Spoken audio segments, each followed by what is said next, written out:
يا أيها الناس قد جاءتكم موعظة من ربكم وشفاء لما في الصدور وهدى ورحمة للمؤمنين. السلام عليكم ورحمة الله وبركاته. الحمد لله والصلاة والسلام على رسول الله وعلى آله وصحبه أجمعین ومن تبعهم بإحسان إلى يوم الدین. خواتین و حضرات، آئینہ تفسیر کی دوسری کڑی، دوسرے جز کا خلاصہ آپ کی خدمت میں پیش ہے۔ دوسرے جز کا نام سیقول ہے، جس کے معنی ہے عنقریب لوگ کہیں گے۔ کیا کہیں گے اس کے بعد ذکر کیا گیا، لیکن سب سے پہلے اس سورہ کا نام جو سورۃ البقرہ ہے، آخر کیا وجہ ہے کہ اتنی بڑی سورت جس میں سب سے زیادہ آیتیں ہیں، سب سے لمبی سورت ہے، سب سے عظیم آیت ہے، سارے مسائل اس سورہ میں ہیں، اور خاص کر اس جز میں سارے مسائل بیان کیے گئے ہیں۔ لیکن سورہ کا نام سورۃ البقرہ ہے، اور وہ بھی ایک چھوٹے سے واقعے کی بنا پر۔ واقعہ مختصر یہ ہے کہ بنی اسرائیل موسیٰ علیہ السلام کے دور میں ان کے اندر ایک کسی کا قتل ہو گیا، قاتل کا پتہ معلوم نہیں تھا۔ تو لوگوں نے موسیٰ علیہ السلام سے پوچھا کہ آپ قاتل کا پتہ لگائیے، اللہ سے دعا کیجیے۔ اللہ تعالیٰ نے بنی اسرائیل کو آزمانے کے لیے موسیٰ علیہ السلام سے کہا کہ ان کو کہو ایک گائے ذبح کریں اور اس کے گوشت کا ایک حصہ قاتل پہ لگائیں، قاتل زندہ ہو جائے گا۔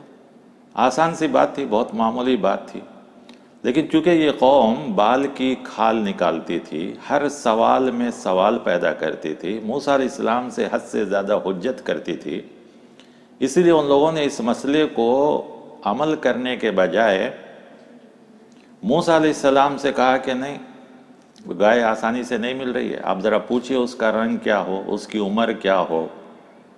یہ سارے سوال پہ سوال کرتے چلے گئے۔ اللہ تعالیٰ نے بھی ان کے لیے یہ مسئلہ بہت مشکل بنا دیا۔ آخر میں یہ لوگ تنگ آ کر خود کہے کہ اس بار آپ دعا کیجئے، انشاءاللہ ہم کامیاب ہو جائیں گے۔ پیارے نبی صلی اللہ علیہ وسلم فرماتے ہیں اگر وہ انشاءاللہ نہیں کہتے تو قیامت تک بھی ان کو وہ گائے نہیں ملتی۔ لہذا ہمیں بھی حکم ہے کہ کوئی کام جب ہم مستقبل کے لیے کریں، کہیں یا ارادہ کریں تو انشاءاللہ ضرور کہیں۔ خیر، اس کے بعد اللہ تعالیٰ نے ان کو شرط لگایا کہ وہ گائے ایسی ہو جس کی عمر زیادہ نہیں، کم نہیں، درمیانی عمر کی ہو، پھر اس کا رنگ پیلا ہو جسے لوگ دیکھ کر خوش ہو جائیں۔ خیر، بڑی مشکلوں کے بعد وہ گائے ملی جس کی قیمت بہت زیادہ تھی۔ حالانکہ پہلے حکم کے ساتھ ہی یہ لوگ گائے تلاش کرتے تو چند درہم میں مل جاتی تھی۔ اللہ تعالیٰ نے اس واقعے میں اس وقت دو تین باتیں بتلائی۔ ہمارے اور آپ کے لیے ایک چیز ہے۔ اس وقت یہ بتلایا کہ سب سے پہلے بنی اسرائیل ایسی قوم تھی جو گائے کو خدا مانتے تھے، لیکن وہ لوگ اپنے مطلب کو حاصل کرنے کے لیے اپنے خدا کو بھی ذبح کر دیے۔ اللہ نے یہ بتلایا کہ بنی اسرائیل ایسی قوم ہے کہ اپنے مطلب کے لیے وہ کچھ بھی کر سکتی ہے۔ دین، خدا، رسول، یہ سب ان کے پاس دوسری چیز ہے، پہلے ان کا مطلب ہے۔ مکے کے لوگوں کو بتلایا گیا کہ دیکھو تم کہتے ہو کہ موت کے بعد انسان زندہ نہیں ہوتا، ہم نے زندہ کر کے دکھایا ہے، پہلے بھی زندہ کیا ہے، آج بھی زندہ کر کے بتا رہے ہیں، جب چاہیں گے ہم دوبارہ زندہ کر سکتے ہیں۔ تیسرے جز میں اور بھی ایک دو واقعات آئیں گے، وہ آپ ہمارا بعد میں سنیں گے کہ اللہ نے کیسے موت کے بعد دوبارہ دنیا میں ہی زندہ کیا ہے تو آخرت میں دوبارہ زندہ کر سکتا ہے۔ امت محمدیہ کے لیے اس سورہ میں کیا ہے؟ اس لیے کہ سورۃ البقرہ میں سارے مسائل کو بیان کیا گیا ہے، اور خاص کر وہ مسائل جس میں امت ہمیشہ اختلاف کرتی رہی ہے۔ تو اللہ تعالیٰ نے اس واقعے کو نقل کر کے بتلایا کہ اے امت محمدیہ، دیکھو تمہارے سے پہلے بنی اسرائیل مسائل میں الجھ کر مشکل میں پڑ گئے، لہذا شریعت کے مسائل میں الجھو نہیں، جیسا اللہ کا حکم ہے ویسا کر بیٹھو، اللہ تمہارے لیے آسانی پیدا کرے گا۔ شریعت آسان ہوتی ہے لوگ اس میں سوال پہ سوال پیدا کر کے اس کو مشکل بنا دیتے ہیں، جیسے بنی اسرائیل نے کیا، تو خاص کر دوسرے جز میں سارے مسائل کو بیان کیے گئے ہیں۔ اسی لیے میں نے اس وقت اس واقعے کا ذکر کیا کہ ہم اور آپ آج بھی، بلکہ جب سے امت مسلمہ مسائل میں الجھی ہے، اس وقت سے ہی مسلمانوں کا زوال آیا، اللہ کی رحمت سے بھی دور ہوئے، اللہ کی مدد سے بھی دور ہوئے۔ تو ہمیں چاہیے کہ مسائل میں زیادہ نہ الجھیں، بلکہ اس میں عملی پہلو نکال کر جیسا اللہ کا حکم ہے ویسا عمل کریں۔ دوسرا جز شروع ہوتا ہے قبلے کی تبدیلی سے۔ پیارے نبی صلی اللہ علیہ وسلم مکے میں جب تک تھے تو آپ اس طریقے سے نماز پڑھتے تھے کہ کعبہ بھی سامنے ہوتا تھا، بیت المقدس بھی سامنے ہوتا تھا۔ لیکن جب مدینہ منورہ آ گئے تو مدینہ کا ڈائریکشن الگ تھا، لہذا آپ صلی اللہ علیہ وسلم کی بڑی خواہش تھی کہ کعبہ کو قبلہ بنا دیا جائے بیت المقدس کے بجائے۔ 16 مہینے کے بعد یہ وحی نازل ہوئی۔ آپ صلی اللہ علیہ وسلم کے اس سورے میں ذکر کرتے ہوئے اللہ تعالیٰ کہتا ہے قَدْ نَرَا تَقَلُّبَ وَجْهِكَ فِي السَّمَاءِ، ہم نے بارہا دیکھا کہ آپ کی نگاہیں آسمان کی طرف اٹھتی تھیں کہ شاید آج وحی آ جائے، آج وحی آ جائے۔ تو ایک چیز تو آپ کی خواہش تھی، اس لیے بھی قبلہ تبدیل کیا گیا۔ دوسری چیز یہ بتلائی گئی اسی میں کہ بہت سے مدینے کے یہودی اور عیسائی اس لیے مسلمان ہو گئے تھے کہ چونکہ بیت المقدس ان کا بھی قبلہ تھا، ان کا بھی احترام کا گھر تھا، اسی لیے وہ لوگ اسلام لا لیے کہ چلو یہ نبی بھی ہمارے ہی قبلہ کو قبلہ مانتے ہیں۔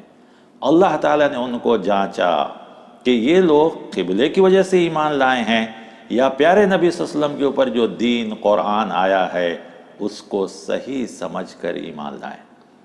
یقیناً اس کے قبلہ کے تبدیل کے بعد جو لوگ صرف قبلے کی وجہ سے مسلمان ہوئے تھے وہ لوگ واپس ہو گئے، بہت سے لوگ واپس ہو گئے۔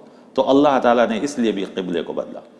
تیسری چیز بنی اسرائیل کو یہ بھی بتلانا تھا کہ اے بنی اسرائیل، اب تک ہم نے تم کو بہت مقام دیا، تمہیں بہت ڈھیل دی، بہت چھوٹ دیا، اب تمہاری ساری چیزیں ختم ہو گئی، حتیٰ کہ تمہارا قبلہ بھی اب مقدس نہیں رہا، اب خانہ کعبہ مقدس، یعنی تمہاری شریعت، تمہاری کتاب، تمہاری ساری چیزیں ختم کر دی گئیں، اب صرف اور صرف محمد رسول اللہ صلی اللہ علیہ وسلم اور ان کے اوپر جو کتاب نازل ہوئی اور اس قبلے کو جو مانیں گے یعنی کعبہ کو، وہی میرے نزدیک قابل قبول ہیں۔ کچھ مسائل بھی اس میں حل کر لیں کہ آج قبلے کا اب کیا حکم ہوگا۔ تو آج قبلہ تو ہمارا وہی ہے، کعبہ۔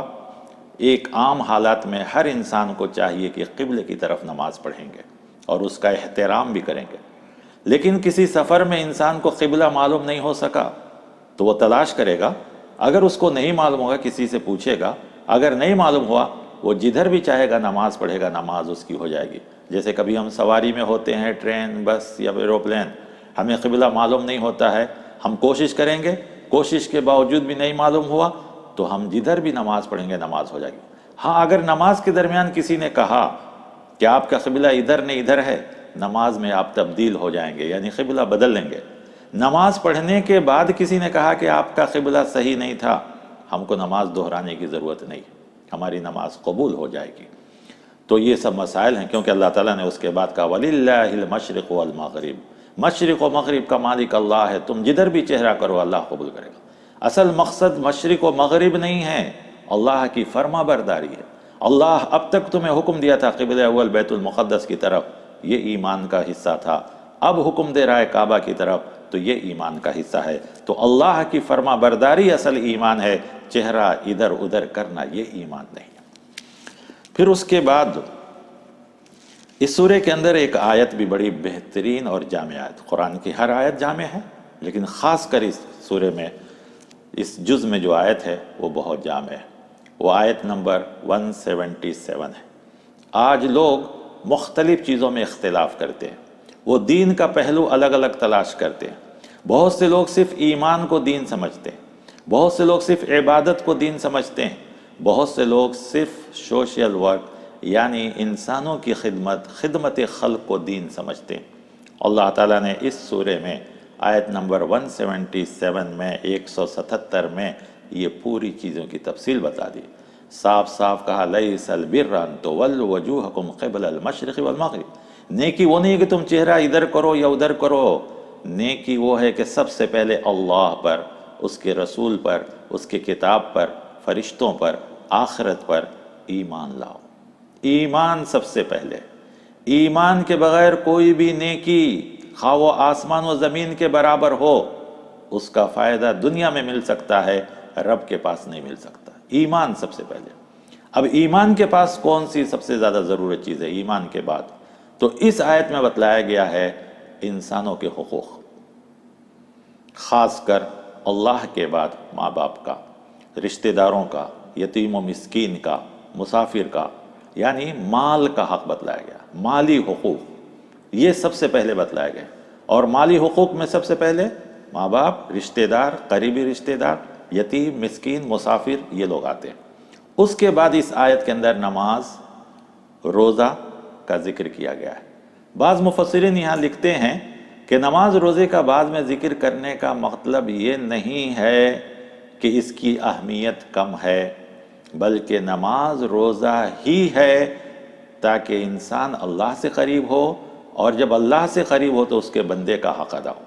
یا ایسے بھی ہوتا ہے کہ جب ہم کوئی بات کہتے ہیں تو ساری باتوں کو ذکر کر کے آخر میں کہتے ہیں دیکھو ایک بہت اہم بات کہنے جا رہا ہوں، تو آخر میں کہنے سے اس کا مطلب یہ نہیں ہوا کہ اس کا مقام بعد میں ہو گیا، بلکہ بعض وقت اہم بات کو ہی آخر میں کہا جاتا ہے زور دینے کے لیے، تو اس لیے اس میں نماز اور روزے کو بعد میں رکھا گیا ہے۔ لیکن بعض مفسرین یہ بھی کہتے ہیں کہ نہیں، نماز، روزہ، زکوٰۃ، حج، عمرہ یہ اللہ کا حق ہے، اللہ اپنے حق کو معاف بھی کر دے گا، لیکن مالی حقوق انسانوں کا حق ہے، انسان جب تک معاف نہیں کریں گے اللہ تبارک و تعالیٰ معاف نہیں کرے گا، اس لیے سب سے پہلے مالی حقوق بیان کیے گئے ہیں۔ بہرحال کیف سب ضروری ہے، حالات جیسے ہوں گے اس وقت اس پر عمل کرنا پڑے گا، لیکن ایمان مقدم ہے۔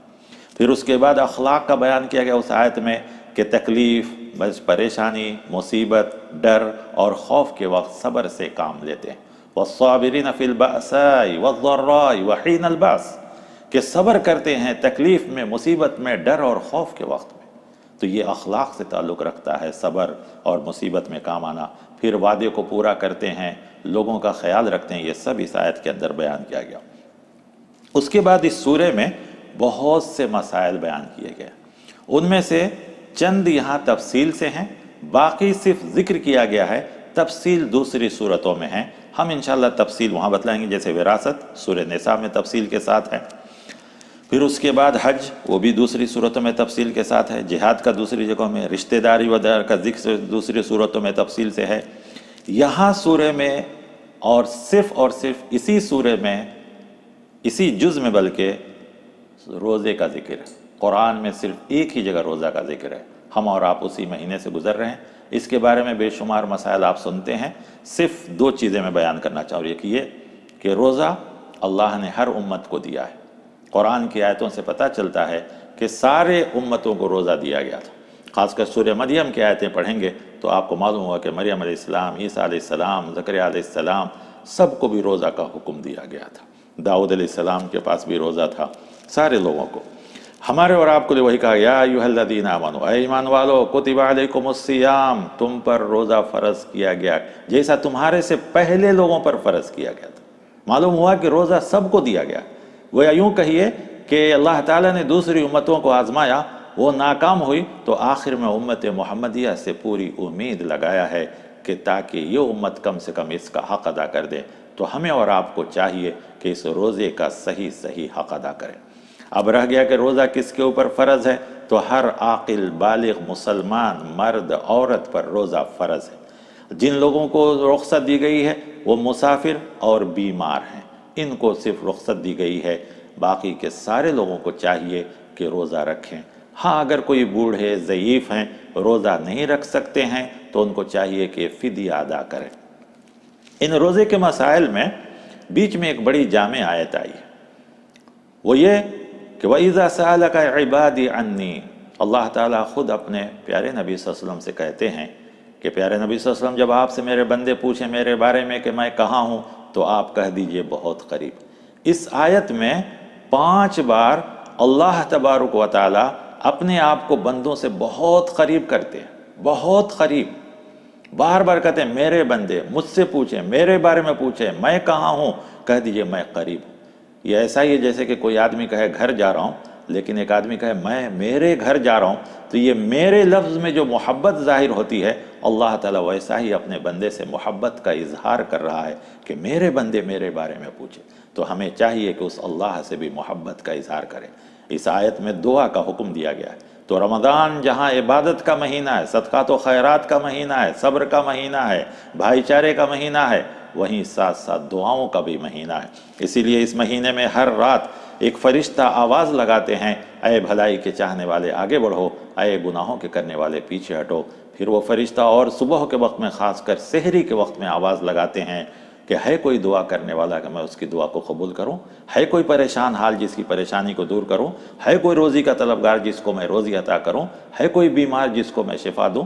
تو گویا یہ دعا کا بھی مہینہ ہے، ہمیں کثرت سے دعا کرنی چاہیے. دوسرا اس کے اندر مسئلہ بیان کیا قصاص کا. قصاص کہتے ہیں کہ کوئی آدمی کسی کو قتل کر دے تو اس کا بدلہ، یا کوئی کسی کا جسم کے کسی اعضاء کو نقصان پہنچا دے تو اتنا ہی بدلہ لینا. پرانے لوگ، پرانی شریعتوں کو بدل کر لوگ ظلم پر ظلم کیے جاتے تھے. تو اسلام نے کہا کہ نہیں، ایسا نہیں ہونا چاہیے، بلکہ جتنا تکلیف پہنچائے، جتنا نقصان پہنچائے، اتنا ہی بدلہ لو. شریعت میں 3 چیزیں ہیں. ایک قصاص ہے، دوسرا دیت ہے، یعنی قصاص کے بدلے جتنا وہ تکلیف دیا ہے اس کا معاوضہ دینا، اس کو دیت کہا جاتا ہے. لیکن ایک تیسری چیز بھی شریعت نے رکھا، وہ کہا کہ اگر معاف کر دو تو یہ بہت بڑے تقوی کی بات ہے. تو شریعت نے تینوں چیزیں رکھی، اس لیے کہ اس سے پہلے کی جو شریعتیں تھیں وہ خاص لوگوں کے لیے ان کی طبیعتوں کے مطابق تھی. جیسے یہود ہیں تو وہ سخت قوم تھی تو ان کے ہاں قصاص تھا. عیسائی کے یہاں ہے کہ جب تم کو کوئی تکلیف دے، ایک کلے پہ مارے تو تم دوسرا کلہ پیش کرو، یہاں رحم کا معاملہ تھا. شریعت نے اس سے بڑھ کر کہا کہ تم چاہو تو تینوں میں سے کوئی طریقہ اختیار کر سکتے ہو، اس لیے کہ شریعت محمدی ساری دنیا کے انسانوں کے لیے ہے. دنیا میں الگ الگ خیال کے لوگ ہیں، کوئی چاہے تو بدلہ لے، کوئی چاہے تو معاف کر دے، کوئی چاہے تو دیت لے کر رفع دفع کر لے، لیکن سب سے بہتر طریقہ شریعت اسلام نے معافی کا رکھا. پھر اس کے بعد جب روزے کا ذکر تھا تو اس میں 1-2 مسائل اعتکاف جیسے مسائل کا بھی آیا کہ رمضان کے آخری عشرے میں اعتکاف ایک اہم عمل ہے. اعتکاف فرض بھی ہے، سنت بھی ہے، نفل بھی ہے. جس کو جو ہو وہ اعتکاف رکھنا چاہیے. بہت بڑا پسندیدہ عمل ہے اور مسلمان کو اس کی کوشش کرنی چاہیے. ساتھ ہی ساتھ اس مریض میں سب سے زیادہ جس چیز کا حکم ہے جو تفصیل سے بیان کیا گیا ہے وہ ہے طلاق. یہ ایک امت مسلمہ کا بہت بڑا مسئلہ ہے. لوگ کہیں گے کہ طلاق کا ذکر کیوں آیا؟ اس لیے آیا کہ اس سے پہلے یہود و نصارہ 2 قومیں اور دنیا کی دوسری قومیں اس سلسلے میں عورتوں پر بہت ظلم کیا کرتے تھے. تو اسلام نے ایک بہترین طریقہ بتلایا. سب سے پہلے تو نکاح وغیرہ کا ذکر کیا، پھر اس کے بعد کہا کہ اگر زندگی نہ گزر سکے تو سب سے پہلے چاہیے کہ وہ دونوں آپس میں حل کریں. ان دونوں سے نہ حل ہو تو دونوں طرف سے ایک رشتہ دار مل کر حل کریں. اگر ان سے نہ ہو تو محلے کے ذمہ دار حل کریں، قاضی یا محلے کے ذمہ دار یا جماعت کے ذمہ دار. ان سے بھی حل نہ ہو تو کہا گیا کہ دونوں اپنے بستر کو الگ کریں. اس سے بھی حل نہ ہو تب کہا گیا ہے کہ پاکی کی حالت میں صرف اور صرف 1 طلاق دیں اور 3 مہینے تک دونوں ساتھ رہیں. اگر ان دونوں کے اس مہینے کے درمیان واپسی ہو گئی جس کو عدت کہا جاتا ہے تو 1 طلاق واقع ہوگی، پھر دونوں کی زندگی ساتھ ہو جائے گی. لیکن افسوس ہے کہ قرآن کے غلط استعمال کی وجہ سے، آیتوں کا غلط ترجمہ کر کے آج اس لفظ کو اتنا بدنام کیا گیا ہے اور اس کی وجہ سے شریعت کو بہت بدنام کیا گیا کہ اسلام میں طلاق ہے. یہ طلاق رحمت ہے، نعمت ہے اگر اس کا صحیح استعمال کیا جائے تو. لوگ غلط استعمال کرتے ہیں لیکن شریعت کو بدنام کرتے ہیں. چونکہ طلاق کا معاملہ آیا تو طلاق مردوں کے لیے ہے تو عورتوں کو بھی اسلام حق دیا ہے. خلا، عورت بھی اگر چاہے اپنی مرضی سے وہ الگ ہو سکتی ہے تو اس کے لیے خلا کا حکم دیا گیا ہے. ان چیزوں کو چاہیے، طلاق اور خلا اور وراثت، 3 چیزوں میں آدمی جلدی نہ کرے. بہت سوچ کر سمجھ کر بڑوں سے مشورہ کر کے قاضی یا مفتی یا پڑھے لکھے لوگوں سے مشورہ کر کے ان چیزوں پہ قدم اٹھانا چاہیے۔ افسوس ہے کہ اسی میں لوگ سب سے زیادہ جلدی کرتے۔ ایک اچھے عالم تھے جو کہا کرتے تھے جس طرح آپ نکاح کرتے ہیں تو علماء کو بلاتے ہیں، گواہ کو بلاتے ہیں، لیکن طلاق اور خلا کے وقت آپ کسی کو نہیں بلاتے۔ غصے میں، جذبات میں، جلدی میں آپ غلطی کر بیٹھتے ہیں جس کی وجہ سے پچھتانا پڑتا ہے، تو لہذا ایسا کبھی نہیں کرنا چاہیے۔ تو عدت کا بھی اس میں ذکر کیا گیا ہے۔ عام عورتوں کی عدت 3 ماہ ہے، اور اگر کوئی شوہر کسی کا انتقال ہو جائے تو اس عورت کی عدت 4 ماہ ہے۔ طلاق کا ذکر صرف اس سورہ میں تھوڑا بہت سورہ نساء اور اس کے بعد سورہ طلاق ایک ہے، سارے خلاصے یہاں ہیں۔ بہرکیف یہ موضوع ایسا ہے جس کو غور سے پڑھنا اور سننا چاہیے۔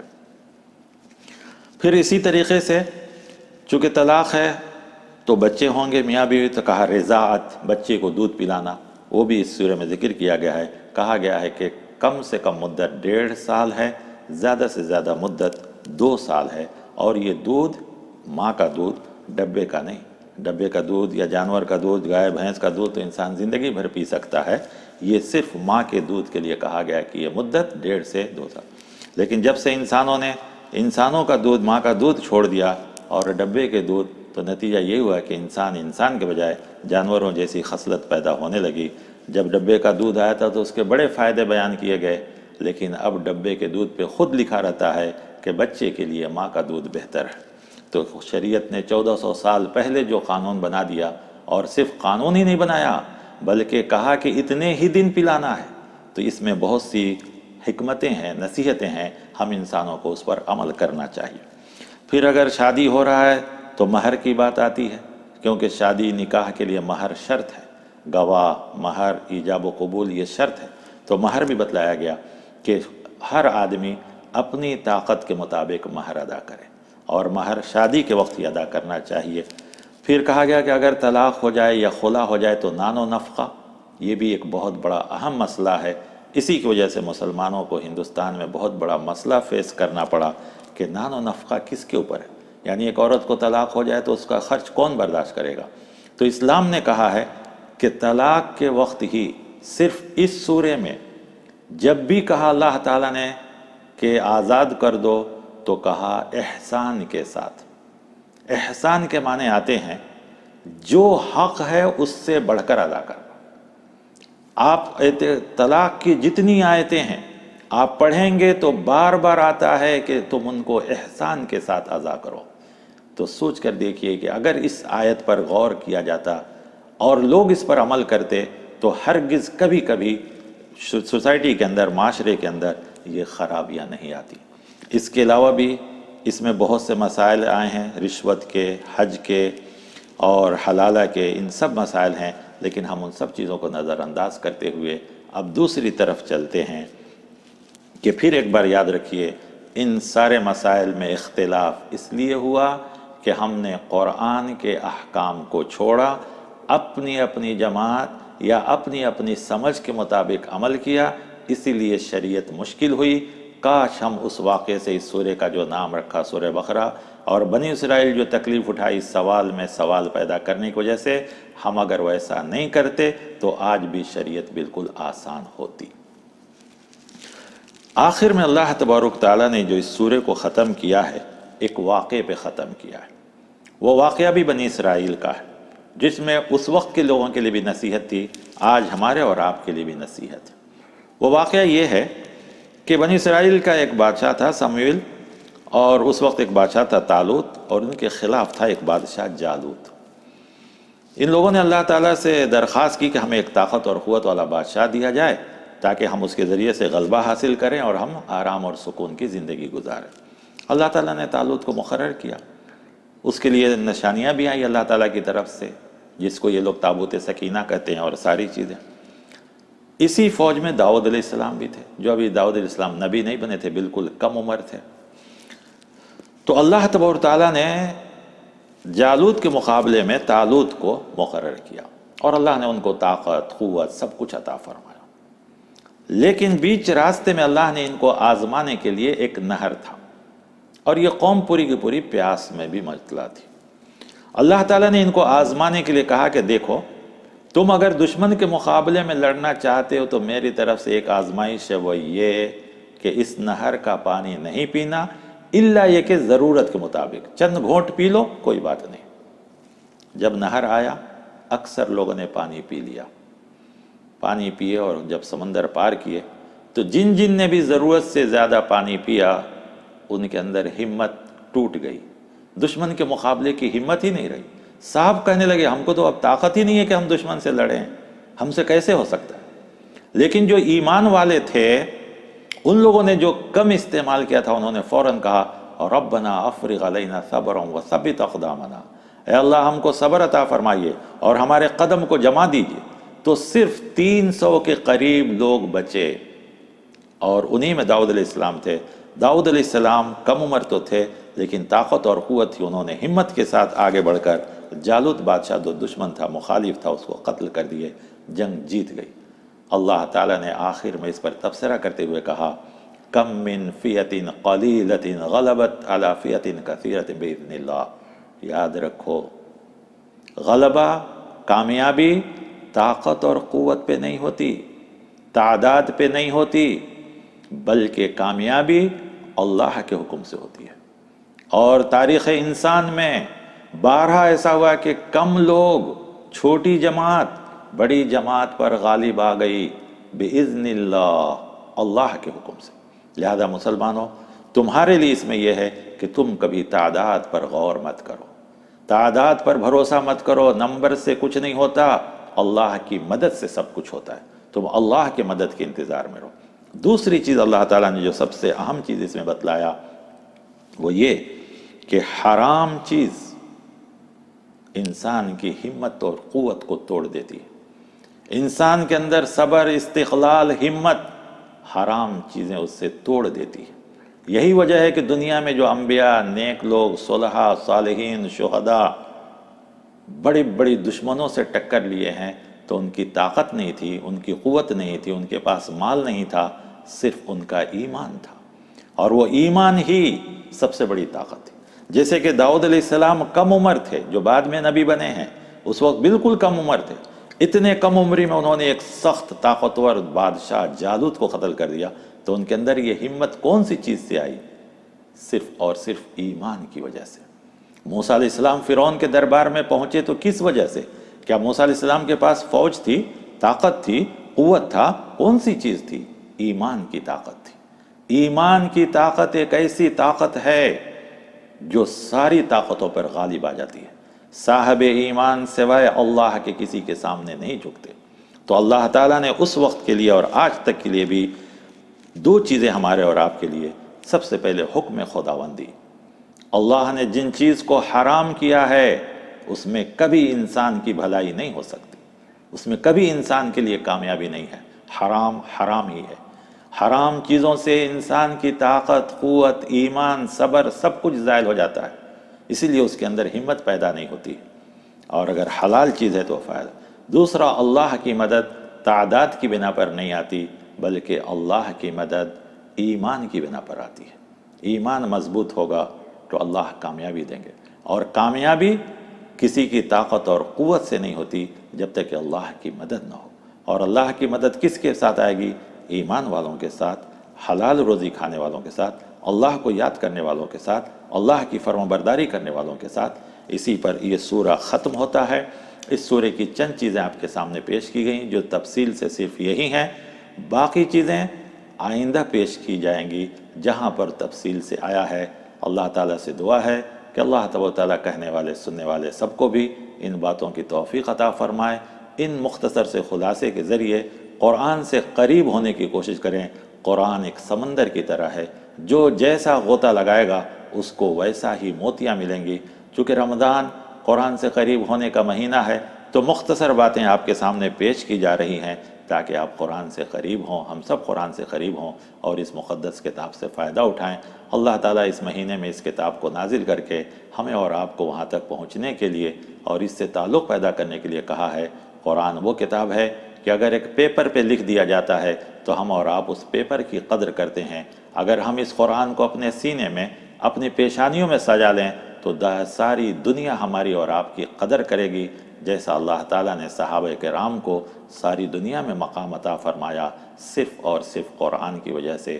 ہمیں اور آپ کو بھی قرآن سے قریب ہونے کی توفیق عطا فرمائے، آمین۔ وصلی اللہ تعالی علی خیر خلقہ محمد وعلی آلہ وصحبہ اجمعین برحمتک یا ارحم الراحمین۔ السلام علیکم ورحمۃ اللہ وبرکاتہ۔